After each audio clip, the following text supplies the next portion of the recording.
there was this man, Richard Roundtree, you know, hot. The moment Richard Roundtree's Shaft walked out of the subway station and onto the screen, he changed the portrayal of blacks in Hollywood cinema forever. Get out of the way! In 1971, a commanding black sex symbol strode onto the screen in a revolutionary film that gave African Americans the kind of cinematic idol they'd never had before. It was the first time that there was a black leading man that played totally, solely by his own rules. You ain't gonna do shit.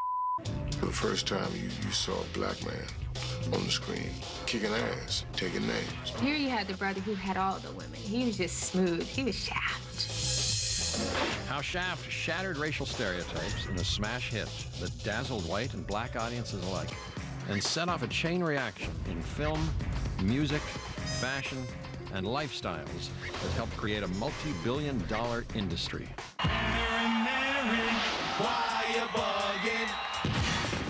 As little kids, we seen that, and we said, wow, when I grow up, I want to be like that. We knew that if we could just pick up what's been laid down there, we could build upon that. Shaft, up next, on Movies That Shook the World. Hollywood spends $10 billion a year making movies. Some hit, some miss, some shake the world. Well, it was my black heart to see you so concerned about us minority folks. Oh, come on, Shaft. What is it with this black shit? Huh? You ain't so black. And you ain't so white, baby. In the summer of '71, Shaft sizzled at the box office and sparked a cultural revolution by vividly portraying black life through the eyes of black people for the first time in Hollywood history. I knew it was gonna be groovy, but I had no idea it would be that big. Everybody was talking about Shaft, Shaft, Shaft, this, Shaft, that. Everybody was like, yo, you gotta go see this movie. This movie is like really hip, it's really cool. And Shaft is one bad MFer. It was not something that was just segregated to the black community at all. Shaft was a huge crossover hit. Ironically, the creator of this edgy urban classic with its sexy protagonist was a poor, uneducated black man from Kansas named Gordon Parks. Gordon Parks grew up very poor. His mom died when he was 15 years old. Gordon started out at the age of 15, musically playing piano in the whorehouses. And then he went on to his real love is photography. With no formal training, the audacious black teenager convinced a Minneapolis department store to let him photograph their fashions. Displaying the genius for style that would electrify Shaft, Parks quickly emerged as one of the nation's premier fashion photographers. In the 40s, he was definitely the first African-American photographer to shoot for these high-fashion magazines. Whether he turns his lens to fashion or to graphic essays, Gordon Parks' style is unmistakable. With his bold new talent, Parks became the first black photographer at Life magazine. As he would do decades later with Shaft, Parks used his camera and his intimate knowledge of the street to show mainstream America how African Americans lived. He always wanted to use his photography to combat racism and racial inequality in this country. And one of his most striking images from that time is this black woman who mopped floors for the government, and he shot her with all this pride and glory in front of the American flag.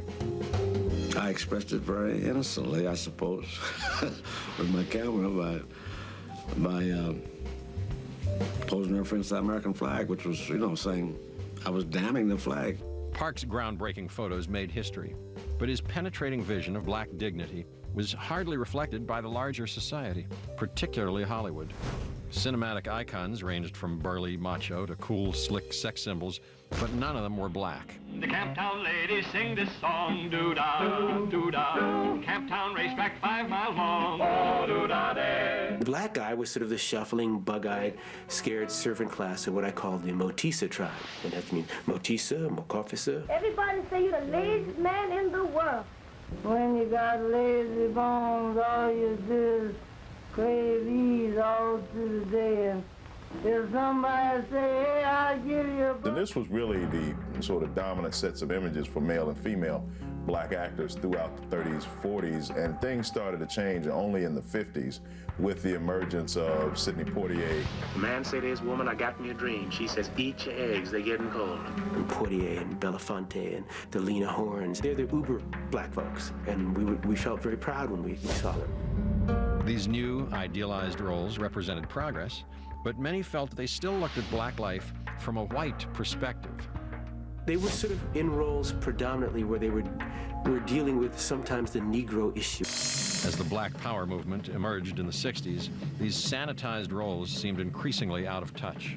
The more militant approach came about in the late 60s. Many people began to find fault with Poitier's image. People, I think, wanted a more street-like image. But you think of yourself as a colored man. I think of myself as a man. The culture was changing. Black power was coming into presence, into being. You can tell revolutionary, but you can't tell a revolution. And it was at a time when the groundswell was for people's consciousness of black people. Parks excitedly captured the cultural shift through his lens. Like the Panthers said, forget straightening your hair. We're going to have our own afro. We're going to do our own thing. Hollywood finally woke up to the power and the growing affluence in the African-American community. And in 1969, Gordon Parks was hired to direct a feature film based on his semi-autobiographical novel.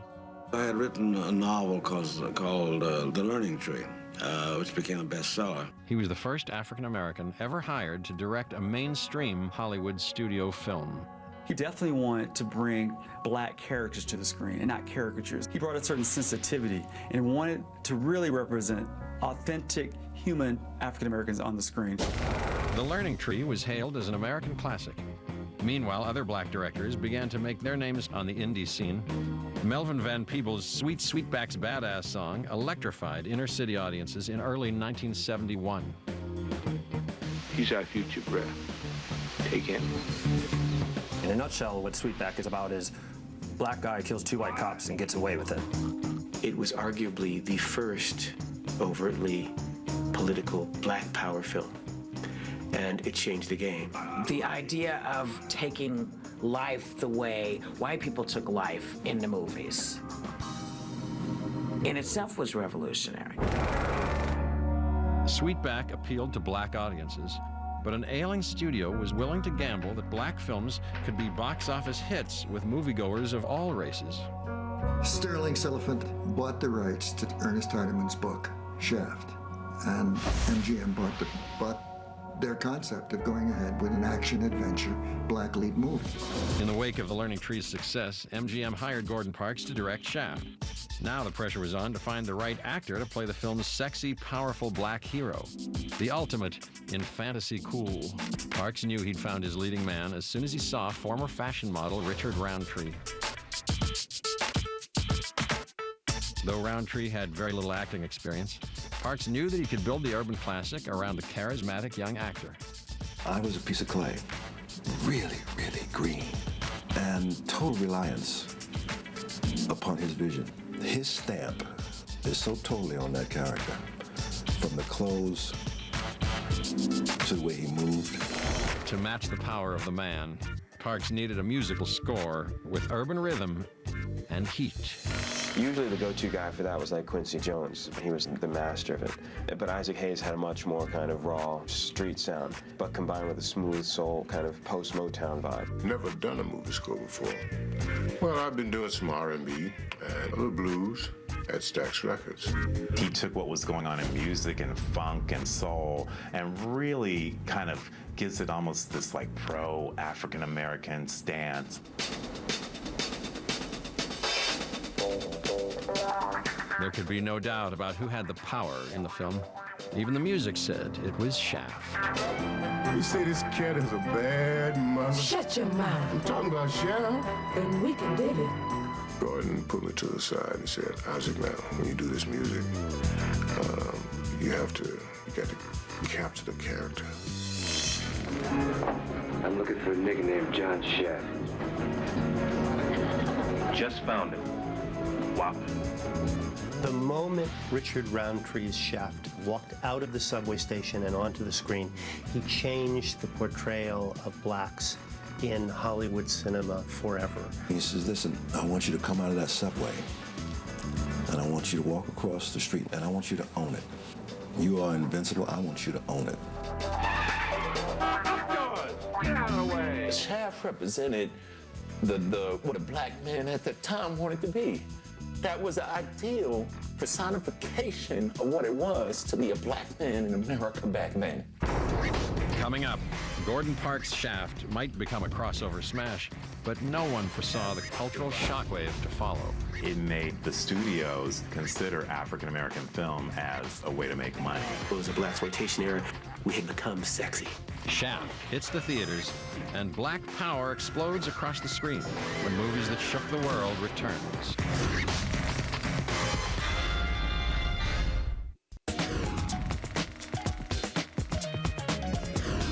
On July 2nd, 1971, Shaft opened to smash reviews. Black audiences instantly recognized the film's revolutionary sweep. People screamed in the theater. It was an amazing, nobody had ever seen it. They were yelling, "Get to some man, come!" Oh yeah, that was marvelous. Did you hear what I say? Why don't you stop playing with yourself, Willie? You ain't gonna do shit. When the movie opened, it was like Shaft mania. Who is this guy Shaft? What's the big deal with him? But everybody was talking about it. I cannot begin to tell you how life-altering all that was. An historic corner had been turned. For the first time, African Americans had their own cinematic idol.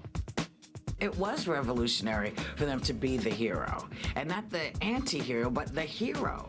You know, who got the girl, who took care of business and made everything okay. It was the first time that there was a black leading man that played solely by his own rules. Audiences respected Shaft because he stuck it to the man and got away with it. Richard really exemplified what it meant to be cool, and being cool was so much a part of black masculinity. Each represents something unique. It was positive because it broke down racial stereotypes. MGM's gamble on Shaft had an enormous payoff. For the first time in Hollywood history, white audiences clamored to see a hot, sexy hero who was black. It was a huge deal. Because you'd see white guys going, "Who is the man? The self-fulfilling man, Shaft." You know, and you look over and think, this is a phenomenon. Shaft astounded Hollywood by grossing $12 million, a remarkable 12 times its production cost. It actually helped MGM Studios come out of bankruptcy. Without the black community, the movie industry is in trouble again. We have brought it back to life. It made the studios all of a sudden consider African-American film as a way to make money and a way to reach a broader audience. With the success of Shaft, Hollywood's major studios immediately greenlit dozens of pictures that featured black heroes kicking ass for the first time in history.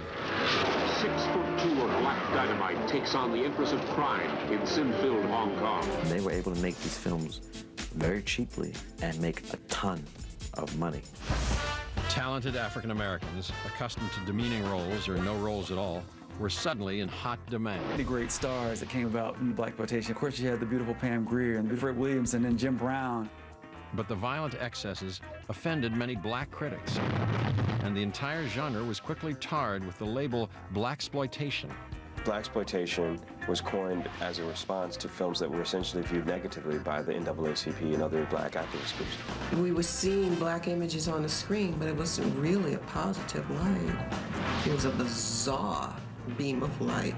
Dolomite is my name, and up mother is my game. These characters were bigger than life and cartoony. Maybe so, but at least we had become sexy. Critics argued that the old stereotype of the weak, sexless Negro was replaced with an equally offensive stereotype of a super-sexualized, violent predator. The films became caricatures of themselves. The black American community began to be offended by these films, the quality of these films. She's sweet brown sugar with a touch of spice. What are you talking about? Look how many people are being employed here. It was a great training ground for African Americans who this was our entree into film, getting experience in front of and behind the camera. You know, it was what it was. It served its purpose. The flood of blaxploitation films that followed Shaft utterly redefined urban culture. Outrageous fashions became the signature of the 70s. They took fashion of that time and just blew it up to be very stereotypical and ridiculous, but at the same time, it was fun. The impact of Isaac Hayes' sizzling soundtrack was even more profound. The theme to Shaft cut through all of that because it was literally the biggest record of that time period. The president was listening to it. We've been through some difficult times together. I don't know that for sure, but I believe it. Who is the man that enriched this chef? Damn right. Can you dig it? Hayes was only the second African-American composer nominated for an Oscar. And then he won. He won, baby. It's just opened the door for a lot of other black composers and artists to do movies. But the Shaft soundtrack did far more. Hayes' spoken lyrics echoed through the 70s, helping to lay the foundation for the hip-hop explosion.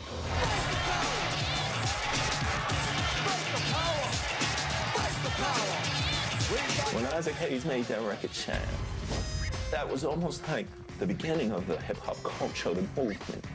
The feelings, the vibe, the ideas, the spoken word. It was the voice of the street. Who's the black private dick that's a sex machine to all the chicks? Shaft! Damn right. Looking for you, but you keep ducking. I wanna buy you, I gotta tell you something, so just be quiet and don't say nothing. Everybody listened to that soundtrack. Run DMC, NWA, Public Enemy, Dr. Dre. I think that's a direct link between my music and the hip-hop music today.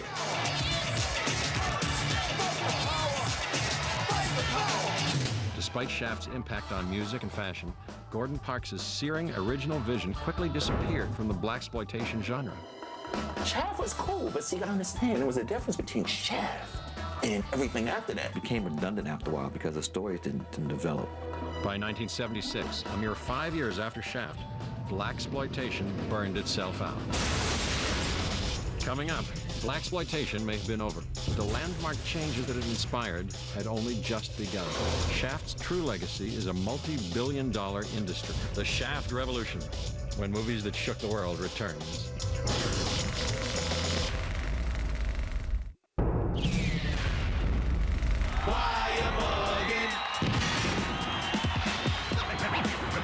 Today, 3 decades after Shaft stormed the silver screen and flung the door wide open for black artists, a new generation of African Americans, from rappers to fashion designers to filmmakers, now have the freedom to say things their way. You got this second wave of films that connects back to the blaxploitation era. We knew that if we could just pick up what's been laid down there, we could build upon that. But we didn't know any better. We didn't know that the Hollywood dream was not per se supposed to be for us. And today, it's not just black directors who are telling stories about African American characters.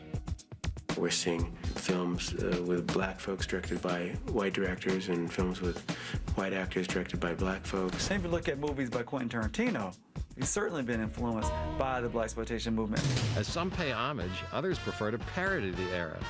Parodying the blaxploitation films is so much fun because the films were so phantasmagoric. I'm Against Psycho is one of my favorite movies. You have to sort of look at it and say, yeah, that's what it was.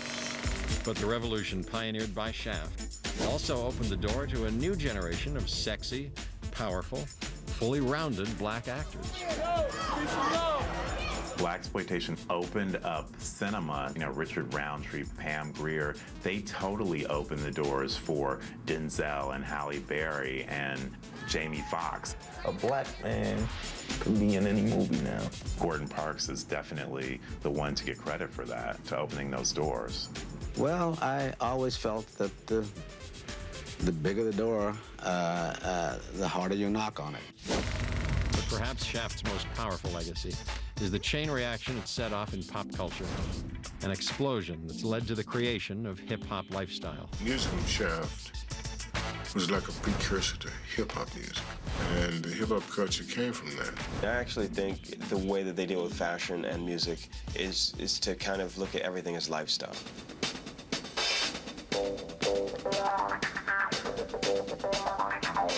Before that, black male sexuality was seen as something negative, whereas, now it's more celebrated. You look at rappers and they celebrate their black maleness versus hiding it.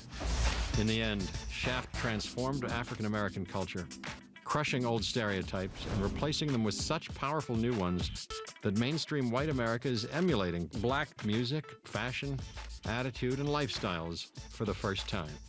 What Gordon Parks was able to do is not make people be stereotypes and not to think of African Americans in one way, but to see them in a different way and to also open up other cultures to experiencing African American culture. This world isn't defined by color. It's all defined by ability. Shaft. Can you dig it? Right on.